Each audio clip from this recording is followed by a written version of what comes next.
सर्व परीक्षांसाठी उपयुक्त. आज आपण पाहणार आहोत राष्ट्रीय चळवळीची वाटचाल. तर चला सुरू करूया. लॉर्ड कर्झन यांनी इ.स. 1405 मध्ये बंगाल प्रांताची फाळणी केली.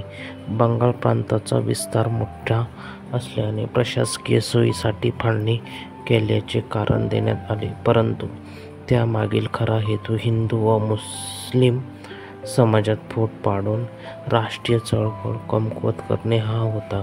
मुस्लिम बहुसंख्य असलेला पूर्व बंगाल व हिंदू बहुसंख्य असलेला बिहार व ओडिशा मिळून बनलेला पश्चिम बंगाल असे दोन प्रांत निर्माण करण्यात आले.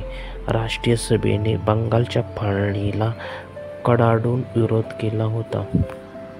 वंगभंग आंदोलन. बंगालच्या फाळणीविरुद्ध जे आंदोलन झाले त्याला वंगभंग आंदोलन असे म्हणतात. या आंदोलनाचे नेतृत्व सुरेंद्रनाथ बॅनर्जी यांनी केले. फाळणीविरुद्ध तीव्र आंदोलन झाले तरीही ब्रिटिश सरकारने बंगालची फाळणी रद्द केली होती. उलट आंदोलकांविरुद्ध दडपशाहीच्या मार्गाचा अवलंब केला. आंदोलकांवर लाठी हल्ले केले. वंगभंग चळवळीत वंदे मातरम हे लोक आंदोलकांचे घोषगीत होते. हे गीत म्हणणाऱ्या शाळकरी मुलांनाही शिक्षा करण्यात आली. बंगालच्या फाळणीविरुद्ध देशभर आंदोलन करण्यात आले. दादाभाई नौरोजींनी भारतीयांना अखंड चळवळ करा असा संदेश दिला. राष्ट्रीय सभेने स्वराज्य, स्वदेशी, बहिष्कार आणि राष्ट्रीय शिक्षण अशा आंदोलनाचा 4 सूत्री कार्यक्रम जाहीर केला. राष्ट्रीय चळवळ दडपण्यासाठी सरकारने फोडा आणि राज्य करा या धोरणाचा अवलंब केला. हिंदू मुसलमान यात फूट पाडण्याचा प्रयत्न केला. यातून 1906 साली मुस्लिम लीग या संघटनेची स्थापना झाली.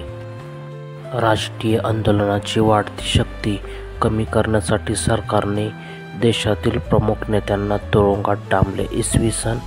1908 मध्ये लोकमान्य टिळकांना अटक करण्यात आली.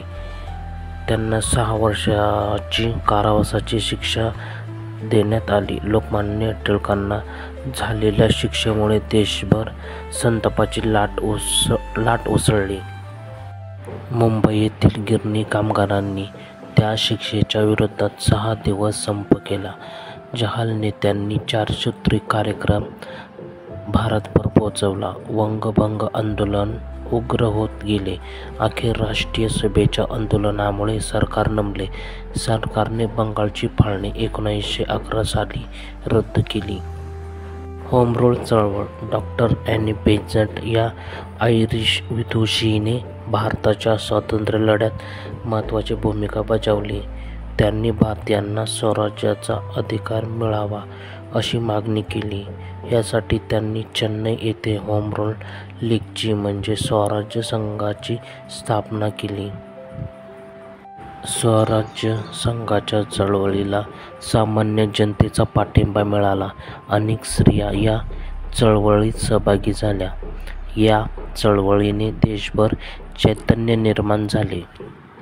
राष्ट्रीय सभेचे 1916 साली लखनौ येथे अधिवेशन भरले होते. या अधिवेशनात स्वराज्याची मागणी करण्यात आली. भारतीयांमधील असंतोष काही प्रमाणात कमी करणे सरकारला गरजेचे वाटू लागले. म्हणून सरकारने 1919 साली सुधारणा कायदा मंजूर केला. व्हिडिओ आवडला असेल तर लाईक, शेअर आणि सबस्क्राईब करा. धन्यवाद.